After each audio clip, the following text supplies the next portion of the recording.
Hello London, and thank you for coming here today. My name is Lauren Gavaghan and I work as a doctor in your NHS in mental health. This year marks a decade of my working as a doctor and 70 years of our NHS.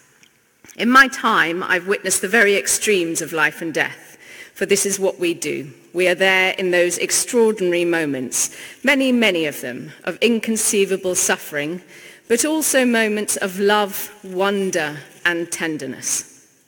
I have been privileged to be the first to pass a newborn baby to his mum.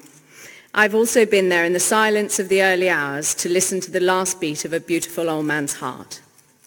There are little details too, a memory of the skin stretched white over a mother's knuckles as she hears for the first time her daughter talk about how she was raped, and the million creases appearing on a man's face as he finds out his sister jumped onto the tracks, though survived.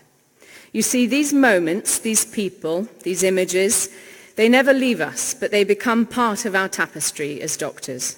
And each of them, no matter how dark, provide great opportunity for humanity to exist in our health service.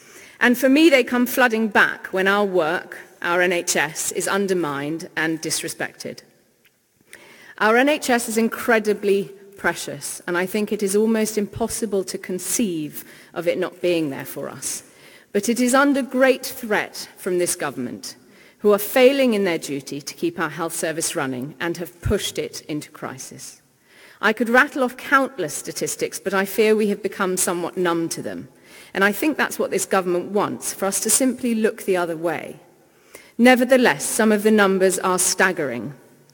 4 million people are currently on surgical waiting lists. 4 million. We have 40,000 nurses short in our NHS. And since 2010, 15,000 hospital beds have been cut. But what do the numbers really mean?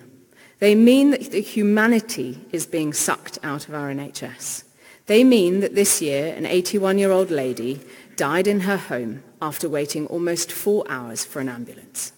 They mean that people are dying on trolleys in hospital corridors in England in 2018. This is not normal, it is not safe, and we must never accept it or begin to normalize it. It does not have to be this way.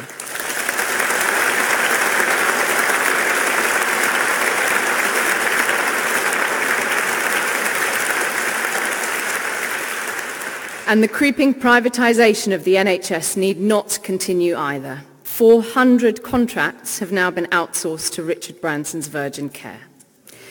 Martin Luther King said, of all the forms of inequality, injustice in healthcare is the most shocking and inhumane. Let us not forget this. Let us work together to restore an NHS where staff and patients are happy and looked after. Let us refuse to allow this government to take the humanity out of our NHS. Let us do everything we possibly can to fight for the NHS. She's worth it, and in her 70th year, she deserves it. Thank you.